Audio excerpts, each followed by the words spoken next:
People will exit the video really quickly if you don't have anything interesting in the first like 3 seconds or 10 seconds. So there's no time for like disclaimers and all these things that we would put on the YouTube, where people are going there to sit down and watch a little bit longer and more intentionally. Whereas on like Twitter, they're just kind of scrolling through, or Instagram, and they're not gonna like sit there and like turn their phone horizontal and like and turn the volume on, and you know, like those. That's a big ask for someone who's a Gen Z person, you know? They don't have that kind of time. They got memes to make. You watch like Citizen Kane, there's just like a 15-minute shot of just a guy standing there in the distance, and it's like that is not gonna be your Instagram feed. Like, I'm sorry, like who's gonna sit there and watch that these days? There's now like this fully capitalistic attention economy.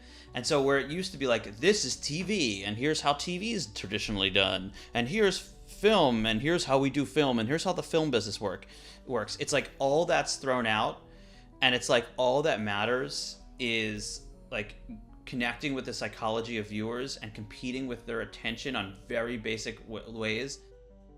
A lot of the walls are broken down, and a lot of this stuff about like, you write a spec script and then you do this and then you do this. It's like, you know, the way that we got into things is just by making stuff, and a totally different path.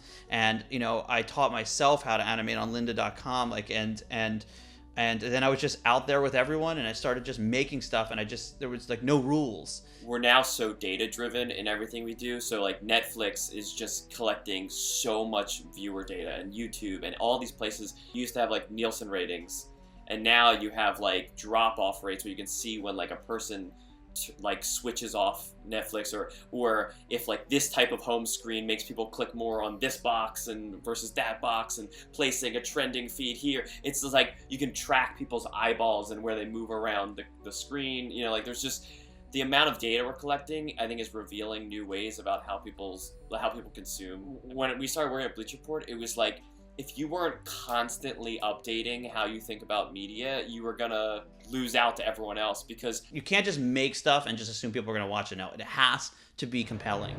The Wizards are getting stronger. John Wall is no longer a boy, and they're coming for our rings. You're the best player in Boros, and you're afraid of some scrubs from Washingfell. Dynasties fall, Lord Riley. Ah, dynasties fall. But you're forgetting one thing. We have dragons. Our first episode just came out on YouTube, and that was it. The data was much cleaner, which is satisfying because it's all funneled into like one place. Now, like, just cut to 2020, and when we put out an episode, we have to export it in versions that are for Twitter and Instagram. We have different Twitter streams that Bleacher Report has, so they have like a channel that's just devoted to like sneakers, you know, so they'll like take a sneaker angle, they'll market the boots that we draw in some of our episodes.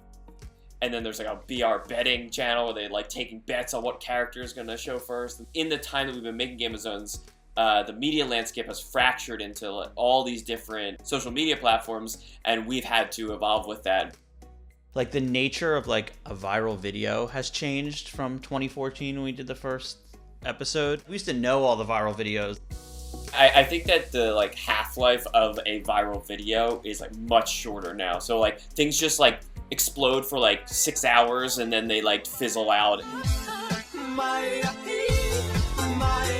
People sleep for 8 hours a day, and then they're awake for 16 hours a day. And those 16 hours now are like completely filled for some people with just like different apps and things that are trying to grab them. Like in the 70s, it was like the people who had the like $100,000 camera and the giant setup were like making videos. Now you can make a TikTok video in your apartment and it can be the most popular thing of the day. And so you're competing with everyone, and it's very Darwinian in a way that it used to not be. We have this philosophy of you have to just have like a checkpoint every 10 seconds or something. Like with a checkpoint we define as something that's funny or interesting has to keep happening, or else people are gonna leave they're gonna stop watching and go somewhere else. Just because something gets someone's attention doesn't mean it's good.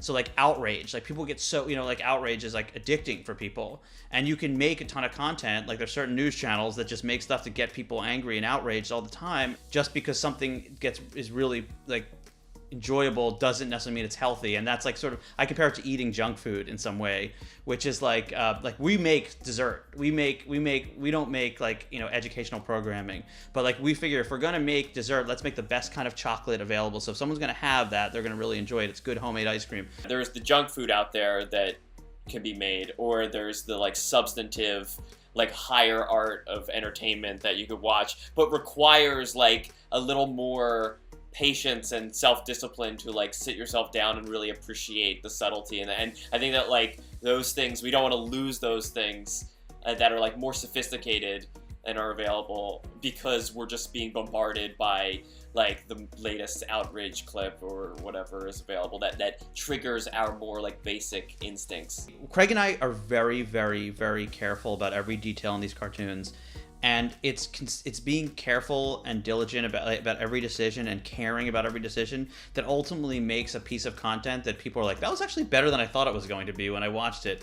But that really matters, because you can't like just be we don't want to waste people's time. When people write on on the comments and they're like, this was like, my day was so crappy, and then this was 5 minutes, I made my day better. Like it's incredibly nice to hear those things, and like that really makes it all worth it when like that you put enough energy into 5 minutes that like it felt like it made people's lives a little better during that 5 minutes, and millions of people watching it. But I don't know if like that's actually is it necessarily a good thing that we created something addicting and that they crave now. I don't know.